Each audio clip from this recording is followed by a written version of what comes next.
Miles Sanders going as RB20 right now. I think this is perfect value. I think everyone should be after Miles Sanders.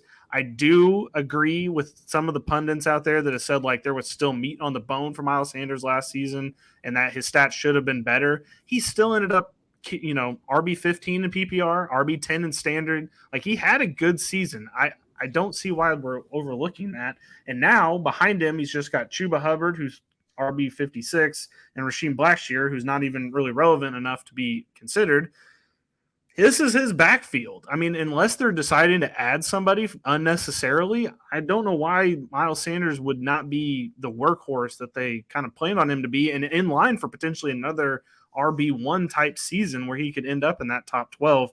I don't know why people are like, we're still having him at RB20. We're still overthinking it a little bit. I know this offense is going to be bad. Apparently they don't think this, Vegas doesn't think this offense is going to be as bad as Tampa's, which I think is ridiculous because I think this offense is going to be a little rough. I think the defense is really where this is going to shine.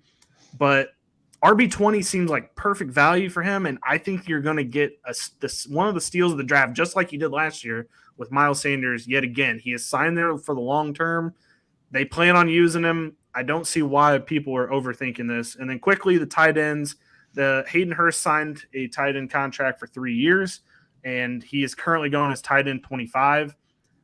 It's kind of always the rumor that, or not really the rumor, but like the thing is that rookie QBs love their tight ends. So if you believe in that kind of mantra, Hayden Hurst might be a steal for you. I don't think he should be undrafted. I think tight end 25 is kind of extreme, but he is kind of capped. He has not had an amazing career.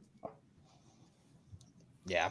I mean, go get Miles Sanders. I was going to say, I love that Miles Sanders had the best year of his career in games where they rushed only 10 times with him, 11 times with him. And that he still goes back to where he was drafted at. Like people just hate Miles Sanders, and I don't personally get it. I'm getting Miles Sanders everywhere again. The Miles Sanders Montgomery has always been my running back 3 on the team in the 4th to 7th round. Like nobody ever wants either one of those guys, and I'm always cool with one of those guys because the joke was Miles Sanders didn't score any touchdowns the year before. Well, he scored 11 last year, and he wasn't even using the passing game at all. He did come out in camp and say, "Hey, listen, let me do that. Like I can do that too for us." He will be this year.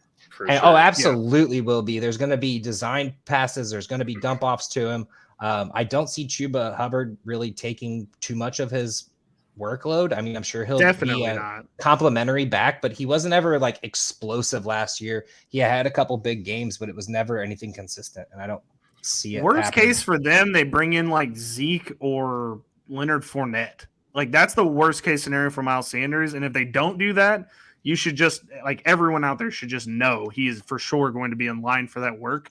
Because literally Miles Sanders is better than Jahmyr Gibbs, and Jahmyr Gibbs had a really good year at Alabama with Bryce Young last season. Saw how that, how he got used there, and, he's getting an upgrade in Miles Sanders at the next level. So I think people are still underrating Miles Sanders. I don't know how, I don't know what this man has to do, but, and I the worst part is there's just so many people out there that are like, well, he could have done more. And it's okay. Every player could have done more in their year. I don't know what that is supposed to prove, but I don't know. Just kind of ridiculous. This is going to be a Barry bump guy 1,000%. And people are already starting to warm up on Miles Sanders. So if you can get him at a value right now or make a trade in a Dynasty League, this is the time to strike because once draft season approaches, he will not be going this low anymore. Definitely not. And the only reason I can think people are holding him back at this point is that they think somebody might sign there. That's literally the only reason. I don't know why they would sign someone there now. It seems like you would want to get somebody in with the rookie QB right away and the rookie head coach right away just to kind of get things in, but I don't know. Maybe they're waiting. I could see him bringing in a pass catching type back or something, but maybe. I don't think your average fantasy football guy in drafts is thinking about future signings on teams too much. So yeah, I don't know. I don't know why he is pushed down that low other than just haters being haters.